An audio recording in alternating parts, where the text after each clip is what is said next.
ఇక మొదటగా ఈ సృష్టికి పరిచయం చేసింది మన తల్లిదండ్రులు అయితే మనలో ఉన్న అజ్ఞానాన్ని విజ్ఞానం అనే వెలుగుని మనకు దగ్గర చేసి మన యొక్క నడవడిక మన యొక్క మాట తీరు సమాజంలో ఏ విధంగా నడుచుకోవాలి, తోటి విద్యార్థిని, తోటి స్నేహితుని, తోటి ప్రయాణికుని, తోటి జీవన శైలిలో ఎలా బ్రతకాలి అని మొట్టమొదటిగా నేర్పింది మన గురువులు. మనం మళ్ళీ తిరిగి ఇలా ఒక్కచోటిగా చేరడం అనేది మామూలు విషయం కాదు.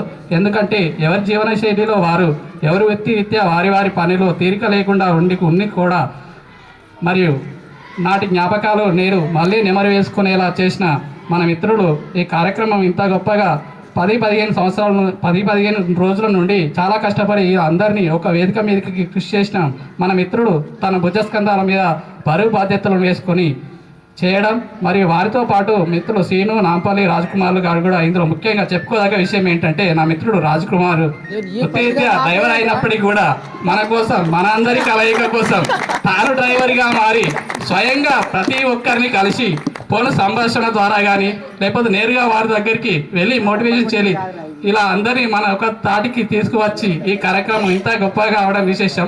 ఇంకా చాలామంది చాలా రకాలుగా కష్టపడ్డారు. వారందరికీ కూడా పేరు పేరున ధన్యవాదాలు తెలుపుకుంటూ నాకు ఇంతటి సమయభావం ఇచ్చిన ప్రతి ఒక్కరికి కూడా కృతజ్ఞత తెలుపుకుంటున్నాను.